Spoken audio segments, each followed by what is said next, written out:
पृथ्वी का प्रमुख स्थल रूप। ठीक है, इसमें हम लोग पढ़ेंगे पर्वत, पठार, मैदान। ये देखिए, ये फोटो ही एक काफ़ी है समझने के लिए पूरा चैप्टर को। पर्वत कैसा दिख रहा है? उछला हुआ दिख रहा है पर्वत, ये पर्वतीय श्रृंखला है।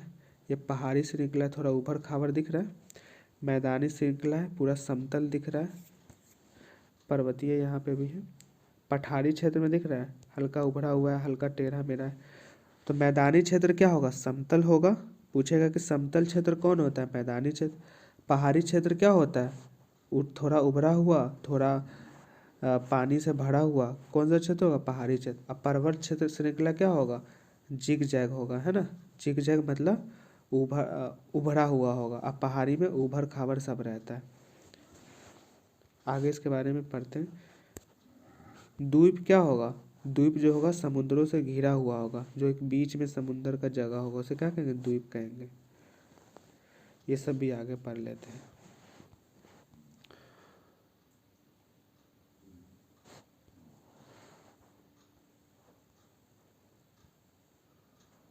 तो हमने भी फोटो देख लिया, अब हम देख लेते हैं इसके बारे में। पहले कि पर्वत कहते किसे, हमने देखा ऊपर में। पर्वत का आकार कैसा होता है? चौड़ा होता है, तथा शिखर क्या होता है? छोटा होता है। पूछेगा कि बताइए विशेषता पर्वत का, तो इसका क्या होता है विशेषता? इसका शिखर छोटा होता है और आधार इसका चौड़ा होता है। हमने फोटो ऊपर देख लिया है, इसलिए टाइम पर बात नहीं करेंगे।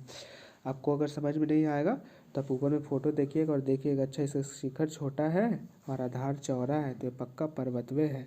ठीक है, हमने पढ़ा जैसे जैसे ऊंचाई पर जाते हैं जलवायु ठंडी होती है, यानी टेम्परेचर कम होता है। अभी हमने ऊपर देखा। और ऐसे क्षेत्रों को क्या कहेंगे? हिमानी। हिम मतलब बर्फ, यानी बर्फीला क्षेत्र। और कहाँ होगा बर्फीला क्षेत्र? ध्रुवों पे होगा। बस सुनना है, सारी चीज आपको खुद समझ में आ रही होगी।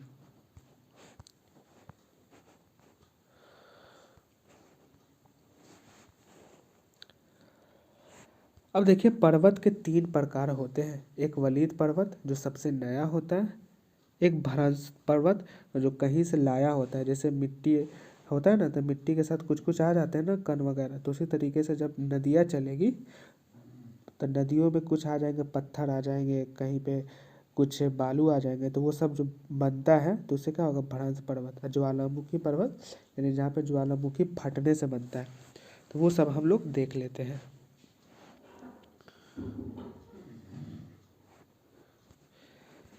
याद रखिएगा, हिमालय तथा आल्प्स जो है ये वलीद पर्वत का उदाहरण है, और अरावली पर्वत श्रृंखला भी क्या है? वलीद पर्वत का उदाहरण है।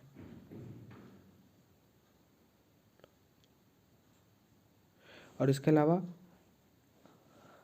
यूराल पर्वत और अल्पेशियन पर्वत, ये सब क्या है? वलीद पर्वत के उदाहरण। एक बार और याद रखिएगा, वलीद पर्वत क्या होता है? जो सबसे नया पर्वत होता है, जो अभी अभी नया नया निर्माण हुआ है, उसे क्या कहेंगे? वलीद पर्वत। अब एग्जाम में पूछा है कि वलीद पर्वत के उदाहरण बताइए, तो कौन कौन से? हिमालय, आल्प्स, अरावली पर्वत श्रृंखला, अल्पेशियन और यूराल। अब पूछेगा कि बताइए हिमालय कहाँ पड़ता है, तो हिमालय आपको पता है कहाँ पड़ता है? हिमालय आपको नेपाल में पड़ता है। आल्प्स कहाँ पड़ता है? आल्प्स तो ये पड़ता है उत्तरी अमेरिका में। ठीक है, अल्पेशियन कहाँ पड़ता है? तो उत्तरी अमेरिका में।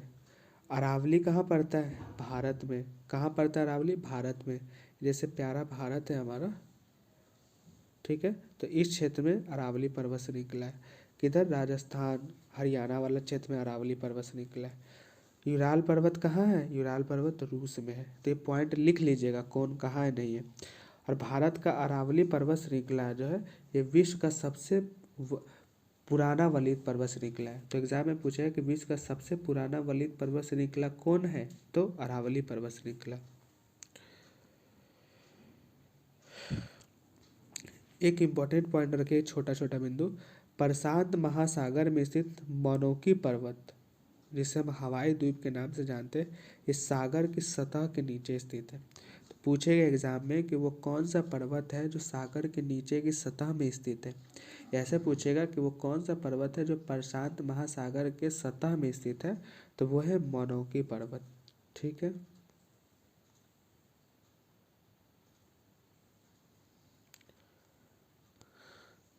और पूछेगा एग्जाम में भरोस पर्वत का उदाहरण कौन है, तो राइन घाटी। राइन घाटी कहाँ पड़ता है, यूरोप में। ठीक है, बस एक ही याद रखे, जितना भी दिया उतना ही याद रखे, बाकी आएगा तो आगे बढ़ेगा। अब पूछेगा कि ज्वालामुखी पर्वत का उदाहरण दीजिए, तो कौन है, माउंट किलिमंजारो। और कहाँ पड़ता है माउंट किलिमंजारो, अफ्रीका में। फ्यूजीयामा, फ्यूजीयामा कहाँ पड़ता है, तो जापान में। ये सब किसके उदाहरण है, ज्वालामुखी पर्वत के।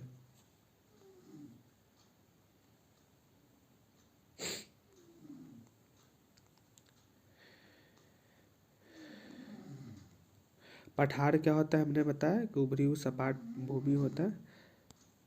यहाँ पे पठार का फोटो देख लीजिए। भारत में दक्कन का पठार कहाँ है, अगर हम ऐसे प्यारा भारत, मेरे से नक्शा बनता नहीं है, माफी चाहता हूँ।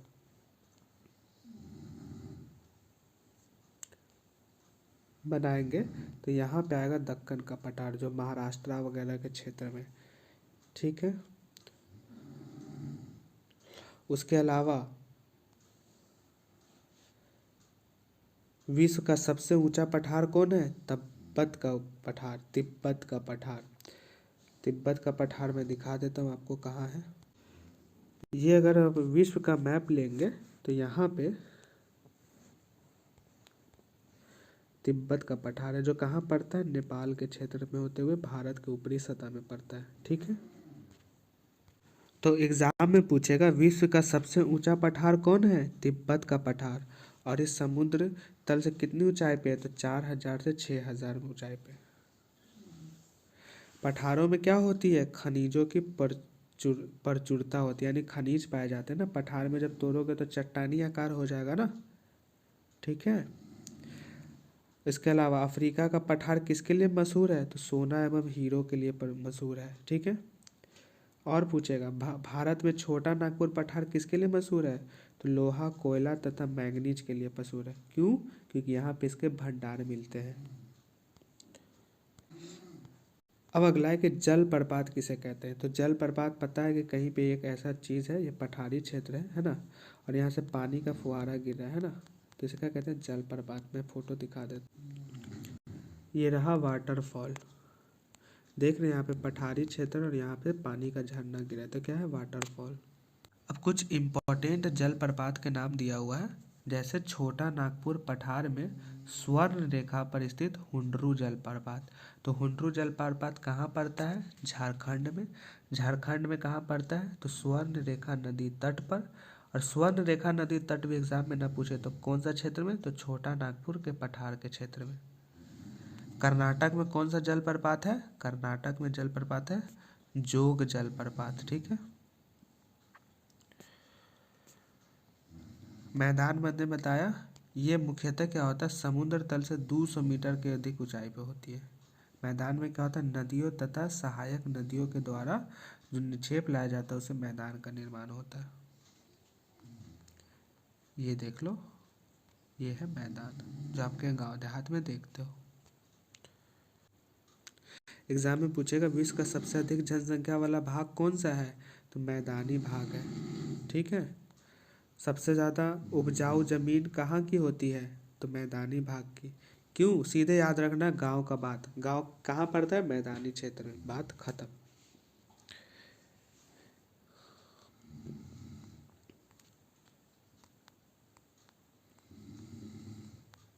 अब इसके कुछ इम्पोर्टेंट क्वेश्चन देख लेते हैं। पर्वत पठारों से भिन्न कैसे हैं, ऊंचाई के कारण। आपको पता है कि पर्वत का ऊंचाई क्या होता है, कम होता है। ठीक है ना, पठारों की ऊंचाई पर्वत की तुलना में कम होता है। मैंने अभी ऊपर में फोटो दिखाई थी, एक बार और देख लीजिए। यहाँ पे है पर्वतीय और इसका देख रहे हैं ऊंचाई ऊंचा है ना, और पठार क्या है, थोड़ा समतल थोड़ा ऊंचा है। ठीक है, तो किसके कारण भिन्नता है, ऊंचाई के कारण। हिमानी कहाँ पाई जाती है, तो पर्वतों के क्षेत्र में। क्यों, क्योंकि पर्वत के क्षेत्र में क्या होता है, ठंडा ज़्यादा पड़ती है, सूरज की रोशनी नहीं जाती है, तो इसलिए वहाँ पे बर्फ़ जम जाती है। ठीक है, दक्कन पठार कहाँ स्थित है, भारत में। यांगसे नदी कहाँ बहती है, चाइना में। यूरोप का एक महत्वपूर्ण पर्वत श्रृंखला कौन है, आल्प्स पर्वत श्रृंखला, जो कहाँ पड़ती है, यूरोप में। एंडीज कहाँ पड़ती है? एंडीज रॉकी ये सब अमेरिका में पड़ती है। समतल भूमि वाले विस्तृत क्षेत्र को क्या कहते हैं? मैदान कहते हैं। हिमालय एवं डैश पर्वतों के उदाहरण है? युवा वलित पर्वत, कभी हमने ऊपर में